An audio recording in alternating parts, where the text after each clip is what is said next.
This is Ray Stein. And John Goodhue with Asset Protect One. Yep, and today we're here to discuss a big question that we get concerning RMD planning. If you're not familiar with RMD planning, it stands for Required Minimum Distribution, and it's what the IRS forces you to take out at the age of 70 and a half out of your IRAs and 401ks, basically your what we call qualified plan accounts. So the IRS doesn't let you keep that in for the rest of your life. A lot of people think I can just leave it away for the kids. You have to start taking that out. And the bad part is it's added to ordinary income. Right, and the other bad part about it is it starts at, for most people, about 3.65% of the entire amount of all your qualified money. It's your IRAs, your 401ks, all that stuff. And that 3.65% goes up a little bit every year. Finally, about the time you're 92, it's over 10%.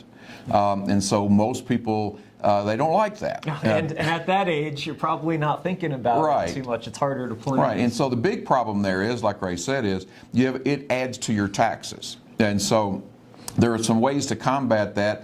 If you're still working, for example, and you're maybe in your 50s or 60s, and let's say that your 401k account, plus maybe any IRAs you have, if you're married, if it's creeping up there about 450, 475, 500, one selection might be to stop. And I know this seems strange, but stop adding to your 401k, your traditional 401k. Maybe switch it over to a Roth option if you have a Roth option in your 401k. Absolutely. You still want to, we always say, still get the match if you get that. Right. Oh, yeah. Always get the match. That's free money. But stop adding to what we call the tax time bomb by adding more to your qualified plan. Start doing some Roth conversion, which you can really do a lot of that between the age of 59 and a half up until 70 and a half when the RMDs start. Because if you think about it, imagine yourself shifting all of your money over to a tax-free bucket, and then you can start taking income tax-free, which will not affect your regular income. Social Security can be taxable, and Medicare, you can have additional penalties on there with high income. So being in the tax-free world is a really good idea, especially in retirement. It's a good idea anytime.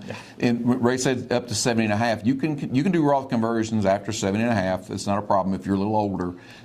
That's not a big deal. But doing Roth conversions, and there's different ways to do Roth conversions that a lot of people don't know about. That we do a lot with our clients, and so just knowing what's available out there, getting more in the tax-free world, at least having some tax-free income coming in during your retirement years is a really smart thing to do.